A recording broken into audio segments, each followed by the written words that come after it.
지금 오늘 촬영은 연세대학교와 고려대학교 사회학과 분들과 함께합니다.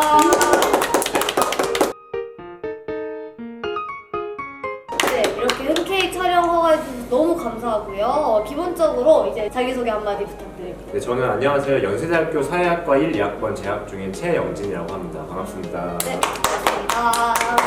네, 고려대학교 사회학과 1, 6학번이고요. 현재 사회학과 악칠반 학생회장을 맡고 있습니다. 네, 반갑습니다. 네, 지금 일단 기본적인 학과 소개 부탁드립니다. 사실 사회학 하면은 대부분의 분들이 사회학이 뭐지? 이런 생각을 많이 하시는 것 같아요.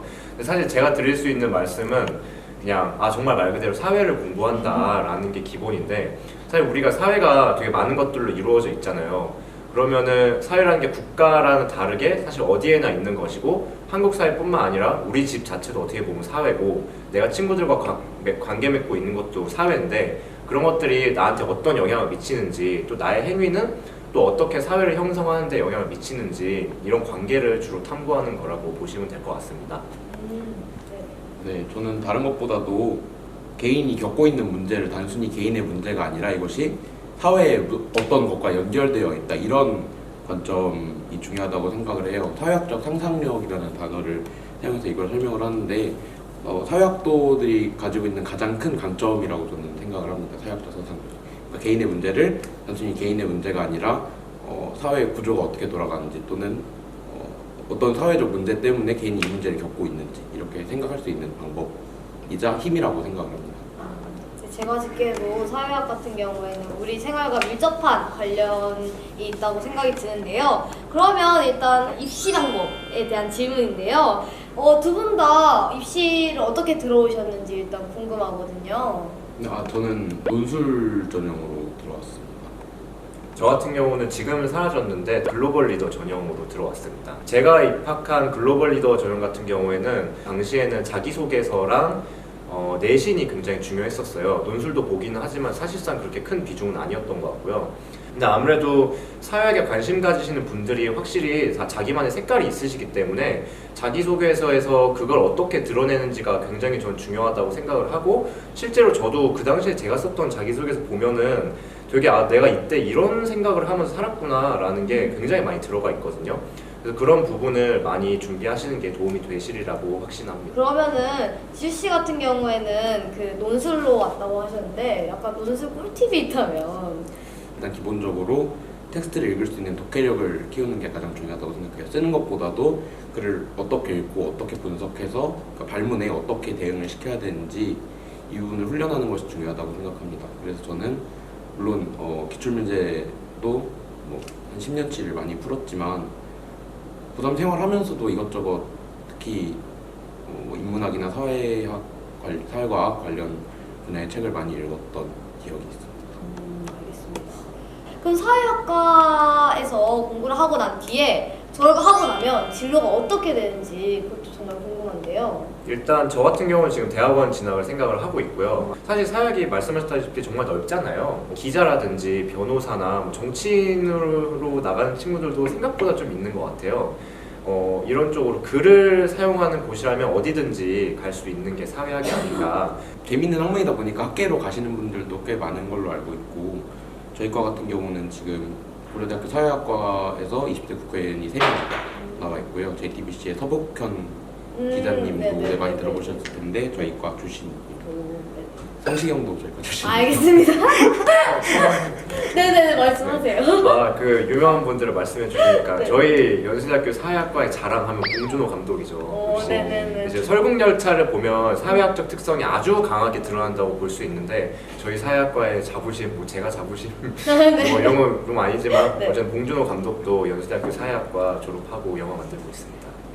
네, 진짜 다양한 분야에서 일을 다 하시는 것 같아요. 네, 지금까지 간단하게 학과 소개를 해주셨는데요. 학과가 사실 모호하다고 하셨잖아요. 그래서 조금 이해가 안 되는데, 그 게스트분들이 자기 학과에서 가장 대표적인 강의들을 몇 소개시켜 드린다고 합니다. 제가 생각했을 때 역시 사회정책 강의를 들을 수 있을 것 같은데요. 우리 개인들은 사회를 살아가는데 사회를 가장 직접적으로 만날 수 있는 건 역시 정책이라고 생각을 해요. 저희 학교 사회정책 강의 같은 경우에는 이제 복지국가란 도대체 무엇인가라는 주제를 다루는데, 복지국가에 어떤 다양한 형태들이 있고 그게 개인에게 어떤 영향을 미치고, 그래서 각기 다른 복지국가의 형태마다 뭐 통계적으로는 어떤 차이가 나고 개인의 삶의 행복도는 어떻고, 이런 것들을 굉장히 깊게 공부할 수 있고 역시 사회학과의 정수가 아닐까 생각해 봅니다. 고대 사회학과 같은 경우는 분야별 사회학이 굉장히 많단 말이에요. 그래서 어떤 강의가 딱 고대 사회학과 또는 사회학을 대표한다고 말씀드리기는 어려웠고, 땡땡 사회학이라고 하는데 사회학 앞에 뭐만 붙이면 거의 다 그냥 그 과목이 있는 경우가 꽤 많아요. 식품 사회학도 있고 뭐 범죄 사회학도 있고 건강과 의료 사회학도 있고 이런 과목들이 많고요. 뭐 이런 것들을 전체적으로 포괄하는 과목들을 몇 개 들자면 뭐 사회학적 상상력이라고 해서 개론 수업이 있고, 사회학 발달사라고 해서 사회학이 시작부터 어떻게 태동을 해왔는지, 사회 통계적으로 사회를 어떻게 분석하는지, 그리고 이것과 연관해서 사회조사 방법 이런 과목들이 있습니다. 그러면은 그 사회학과의 수업들은 또 어떻게 진행되는지, 솔직히 미디어 같은 경우는 뭐 팀플이 많다, PPT를 많이 만드는데 이런 게 있잖아요. 그러니까 사회학과 전공에서 약간 특징이 있다면. 이 부분이 사실 말씀드리기 되게 어려운 게 네. 정말 강의 바이 강의라고 봐도 될 정도로 많이 다르거든요. 근데 전반적인 분위기로 보자면 일단 가장 큰 공통점은 읽을 거리가 많긴 해요. 일단 제가 저번 학기 들었던 그 사회사상이라는 강의도 말 그대로 사회사상을 공부하는 거기 때문에 그냥 거의 한 1000페이지 정도는 읽은 것 같거든요. 다 합쳐서 한 학기 동안. 근데 뭐 그 강의만 듣는 건 아니기 때문에 거기에 뭐 다른 사회학 강의를 들으면 뭐 영어 논문 같은 것도 한 300~400페이지 정도 읽는 것 같고, 소위 리더라고 하는 글을 읽는 그 책이 굉장히 많습니다. 읽을 거리가 많은 거는 공통된 것 같고요. 뭐 네네. 읽는 것뿐만 아니라 쓸 것도 굉장히 많아요. 매 시간마다 레포트를 요구하는 과목들도 있었고, 뭐 한 학기 동안 뭐 팀 프로젝트든 개인 프로젝트든 해서 하나의 논문을 좀 수준 높은 논문을 요구하는 과목도 있었습니다. 이것도 전공 수업에 대한 질문인데요. 사실 사회학과에서는 통계나 사회조사 방법론 같은 것들도 배운다고 했는데, 그럼 또 수학 실력이 높은 네. 수학 실력이 요구되는지. 저 같은 경우는 수학을 정말 못해요, 여러분. 근데 제가 통계 과목 듣는데 아무런 지장이 없었어요. 왜냐하면 기본적으로 계산기를 사용을 합니다. 중요한 거는 말 그대로 통계를 배우는 거지 우리가 수학을 배우는 게 아니기 때문에 그냥 통계적인 지식이나 뭐 통계량 이런 개념들 공부하는 게 중요하다고 생각하시면 되고, 수학은 제가 봤을 때 한 5% 정도 영향을 미치지 않는 것 같아요. 저도 마찬가지로 수학을 정말 못합니다. 고등학교 때 네네. 5등급, 6등급 이렇게 받았는데 내신을. 네네. 네. 통계 자체에 좀 약한 것 같아요. 계산은 물론 뭐 저희도 컴퓨터로 많이 돌리고 있는데 학점은 잘 받았지만 좀 고통스러운 시간이었습니다. 통계를 잘 하신다면 뭐 무리가 없겠지만. 네, 무리가 없겠지만 그 직접적으로 다루는 과목은 많지 않은데 다른 과목에서 연구 프로젝트를 한다던가 하실 때 좀 도움이 많이 될 겁니다. 통계를 잘 하시면. 저희들도 사실 그 통계를 배우거든요. 근데 네. 저희들 그게 그 SPSS 정도를 써요. 그런 것도 다 배우는지. 저희 학교 사회통계학 강의 같은 경우에는 SPSS나 뭐 R, 최근에 통계 패키지 R이 나와서 이제 그런 쪽으로 사용을 하고 있고요. 거기서 뿌려져서 나온 통계 자료를 우리가 어떻게 분석하고 더 응용을 할 것인가, 이게 공부의 주된 내용이기 때문에 SPSS나 R도 많이 하지만 역시나 수학이랑은 그렇게 크게 관련이 없다고 생각을 합니다. 그 다음에 이제 저희들이 시즌 2부터는 구독자분들이 질문을 직접 받았는데요. 그래서 일단 첫 번째 질문은요, 사회학과에 진학한 계기가 무엇인지. 확실히 사회학과에 진학하게 된 계기는 내가 자유롭게만 사는 게 아니구나 라는 걸 느낀 후부터인 것 같아요. 분명히 내 바깥에 사회라는 게 존재하고 그걸 내가 어떻게 할 수 없이 그 사회가 나한테 어떤 강제력을 행사하고 있고 나를 컨트롤하고 있구나 라는 걸 깨닫게 되는 계기가 누구에게나 한 번쯤은 올 수 있다고 생각을 해요. 특히 뭐 결혼제도라든지 이런 제도들이 제 삶에 미치는 영향을 보면서 내가 자유롭지만은 않구나, 사회에 영향력이 있구나, 그럼 이걸 어디서 공부할까 했을 때 사회학을 선택하게 됐던 것 같습니다. 원래 상고를 나왔어요. 성악계고등학교를 나왔는데 거기서 이제 기초적인 경영학 이런 내용들을 배웁니다. 근데 학교에서 배운 게 고등학교에서 배운 게 너무 재미가 없었고 내가 어떤 거를 배워야 할까, 경영학과를 안 간다면 어떤 거를 배워야 할까 생각하던 도중에 사회문화라는 과목을 접하게 됐고요. 사회문화의 즐거움을 저는 정말 느꼈습니다. 거의 이 과목 하나 때문에 진학했다고 봐도. 그래서 그 사회학과 진짜 전공 수업이 저희들이 그 고3 때, 고2 때 배웠던 사회문화 좀 비슷한가요? 그거보다 훨씬 깊게 그렇죠. 들어가긴 합니다. 점점 오래 할수록 좀 달라지나 봅니다. 그리고 다음 질문인데요. 사회학을 전공할 학생들이 읽을 만한 책, 꼭 읽어야 하는 책은 무엇인지 말씀해 주세요. 사회학에서 다룬 주제 중에 가장 중요한 것 중 하나가 우리가 다 같은 인간인 것처럼 보이지만 어떤 집단에 속해 있느냐에 따라서 참 많은 것들이 달라지잖아요. 그래서 예를 들면 저는 남성이지만 한국 사회는 여성도 있고 성소수자도 있고 장애를 가진 사람도 있고 탈학교 청소년이라든지 노인 이런 다양한 범주에 속한 사람들이 있는데 이런 사람들의 삶을 직접 책으로 읽어보거나 경험해보지 않으면 절대 파악할 수 없는 것 같더라고요. 내 예측만으로는. 그래서 이런 사람들에 대해 뭔가 사회적 주류에서 벗어난 사람들에 대해 책을 읽어보고 우리 사회를 구성하는 사람들 중에 이런 사람들도 있구나 라는 걸 알 수 있는 책이면 굉장히 좋다고 생각하고요. 대표적으로 불편해도 괜찮아 라는 책이 있습니다. 그리고 다음 질문인데요. 사회학과에서도 교직이수가 가능하다고 하는데 몇 % 정도가 가능한지 질문이 있었거든요. 제가 봤을 때 정확히는 모르겠지만 한 15에서 20% 정도인 걸로 알고 있고요. 사실 교직이수를 선택하는 학생들이 그렇게 많지는 않아요. 아무래도 이제 교직이수를 하고 선생님이 된다면 어느 학교로 발령을 받는지가 굉장히 중요한데 아무래도 수도권 내에 사회 과목 선생님 TO가 워낙 적다 보니까 1년에 한 자리씩 나고 그러거든요. 그러다 보니까 지방으로 내려가실 생각이 있으시다면 교직이수를 추천하지만 만약에 서울에 머무르셔야 한다면 교직이수로 좋은 직장을 얻기는 힘드시지 않을까 하는 생각이 듭니다. 고대 같은 경우에는 저희가 정원이 80명이 좀 안 되고 정원 외까지 하면 100명 정도 되는데 그 중에서 교직 기수가 6명밖에 안 돼요. 때문에 학점 이수가 학점 기준이 빡센 편입니다.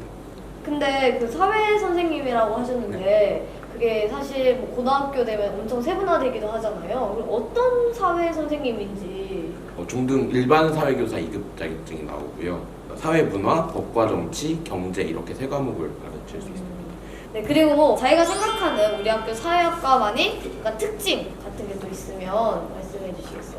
저희 학교 같은 경우는 이제 교수님들이 이제 통계를 좋아하시는 분들이 많아요. 통계를 활용해서 우리 사회를 분석하고 수치를 내는 것들을 좋아하시기 때문에 그런 쪽으로 많이 공부를 하시게 될 거고요. 그런데 이거에 대해서 학생들은 그렇게 개의치 않아 하고 별로 신경 쓰지 않거든요. 그냥 그렇다는 분위기가 있다는 걸 알고만 계시면 되지 않을까 싶습니다. 저희는 다른 학교하고 다르게 사회학과가 문과대학에 속해 있어요. 연대 같은 경우는 사회과학대학에 있고 경희대는 전경대학에 있고 다른 대부분의 대학이 사회과학대학이나 이런 비슷한 대학이 있는데 저희는 문과대학에 있습니다. 이게 무슨 뜻이냐면 물론 반드시 이 소속이 중요한 건 아니지만 인문학으로서의 사회학이라는 데 좀 방점을 찍을 수 있을 것 같아요. 정말 많은 분야를 다루는 전문적인 교수님들이 많습니다. 여성학이라든지 아니면 다문화, 또 건강, 의료 이런 부분에서 국내 최고라고 하실 만한 교수님이 많이 계시고 그리고 저희는 수업이 엄청 많습니다. 30개에서 40개 정도 되는데 자신이 생각해놓은 사회 분야에 대해서 듣고 싶으시다면 진짜 골라 들으실 수 있는 그런 곳이라고 생각합니다. 네, 알겠습니다. 그럼 이제 두 분에 대한 질문인데요. 두 분이 생각하기에 그 사회학과에 진학함으로써 자신들이 얻을 수 있는 것이 뭔지 이야기 좀 해주시겠어요? 1, 2학번으로 처음 사회학과 입학했을 때 왜 대학 잠바, 야구 잠바 맞추잖아요. 네. 근데 그 뒤에 문구가 이제 Department of Sociology 하고 Warm Sociologist였어요. 그러니까 따뜻한 사회학자라고 해서 사회학은 결국에는 우리가 이 사회에서 어떻게 다 같이 잘 살아갈까를 고민하는 학문이라고 생각해요. 그래서 어떻게 하면 좀 더 나은 방향으로 사회를 바꾸고 내 옆에 있는 사람과 싸우지 않고 좋은 상호작용을 하면서 살아갈까 이런 것들을 고민하는 거라서 사회학을 공부하는 저 또한 굉장히 자부심이 있고 그런 면에서 많은 고민을 할 수 있는 과가 아닌가. 저희가 사회학과 맨 처음에 제가 학생회장인 걸 말씀드리면서 사회학과 악칠반 학생회장이라고 말씀을 드렸는데 악칠이라는 게 옛날 학부제문 볼 때 인문학부 7반이어서 7이 붙었는데 그 앞에 악이 붙었잖아요. 저희가 사회악과라고 과가 처음 만들어질 때부터 그런 별명이 붙었어요. 이 사회가 규정하고 있는 정상성을 비판을 함으로써 스스로 악을 자초할 수 있는 그런 인재가 되겠다, 그런 사람이 되겠다는 의미에서 악자를 붙여서 저도 저를 악인으로 생각하고 악실의 일원으로서 저를 굉장히 자랑스럽게 생각을 하고 있는데, 이런 사회학적 상상력, 아까 말씀드린 구조로 개인의 문제를 바라볼 수 있는 사회학적 상상력, 이런 통찰력에 기반한 비판 능력이 사회학도들이 갖는 가장 큰 강점이라고 생각을 합니다. 네, 이렇게 거의 1시간이죠? 아무튼 그 정도 동안 함께 해봤는데요. 뭐 출연하신 소감 한마디 해주세요. 사실 되게 무서웠는데 오기 전에. 네네네. 네, 너무 재밌었고요. 네, 진짜요? 네, 아 정말요. 아, 네네네. 네, 그냥 사실 사회학과가 생각보다 정말 좋은데 인원도 적고 마이너하더라고요. 절대 전 지구적으로 보면 마이너한 학문은 아니거든요. 거의 사회학 제국주의라고 불릴 정도로 미국에서는 엄청난 분파를 형성하고 있는데 한국에서는 잘 알려져 있지 않고 그냥 사회학에 대해서 이렇게 시원하게 말해본 것도 거의 처음인 것 같아서 너무 재밌는, 즐거운, 또 제 자신에 대해서 알 수 있었던 시간이었습니다. 네, 지우 씨. 감사합니다. 저희 학교에서는 사실 사회학과가 굉장히 메이저하긴 한데, 네네네. 저는 아까 지금 계속 인터뷰한 거에서 보셨겠지만 저는 제가 사회학도라는 사실에 대해서 굉장한 자부심을 갖고 있어요. 근데 이렇게 제가 사회학을 배우는 사람이라는 거를 자랑할 만한 기회가 많지 않아서 이번 인터뷰가 굉장히 저한테는 만족스러웠습니다. 사회학과 많이 와주셨으면 좋겠습니다. 정말 좋은 과입니다. 네. 그리고 마지막으로 그 좋은 과, 사회학과를 하고 있는 학생들이 많을 거 아니에요. 그 학생들한테 한마디씩 해주세요.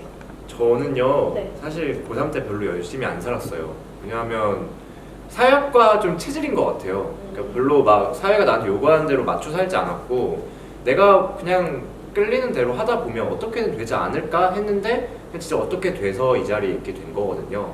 근데 그럴 때 사실 불안하고 특히 내 가장 옆에 있는 사람들이 나를 도대체 너는 왜 그러냐 하고 말하기 때문에 많이 불안할 거라고 생각을 합니다. 하지만 그거는 사회학과에 오시기 위한 충분한 자격 요건이라고 생각하고요. 너무 두려워하지 마세요. 언젠가는 결국에는 잘 될 거라고 생각합니다. 이게 저도 고3 때 되게 소위 막 살았나요? 반사회적으로 네네네. 살아서 공부를 많이 안 했어요. 근데 뭐 여러분께 제가 공부 많이 안 해도 여기 올 수 있어요 이런 말을 하고 싶은 건 아니지만, 뭐 여러분 사회학 진짜 사회 비판적인 생각을 가지고 여기에 오시고자 하시는 분이라면 뭐 너무 불안해하지 않으셨으면 좋겠습니다. 자신이 뭐 사회가 만들어놓은 시스템에 그렇게 순종적이지 않다는 것에 대해서 그렇게 불안해하는 마음으로 엄청나게 빡세게 막 입시 공부를 한다든지 이러진 않으셨으면 좋겠어요. 저도 약간 사회학과에 대해서 많이 들어는 봤는데 너무 막연했었거든요. 근데 이 시간을 통해서 사회학과가 어떤 공부를 하는지 약간이나마 알게 된 것 같아서 정말 좋은 시간이었다고 생각하고요. 이것으로 사회학과 편은 마치겠습니다. 네, 그리고 다음 학과는 또 음대니까 진짜 엄청 멋있게 막 엄청 크게 할 거거든요. 아무튼 그러니까 많이 기대해 주셨으면 좋겠고요. 그래서 이제 마지막으로 이제 인사하고 끝내도록 하겠습니다. 네. 네, 안녕! 와, 안녕. 안녕.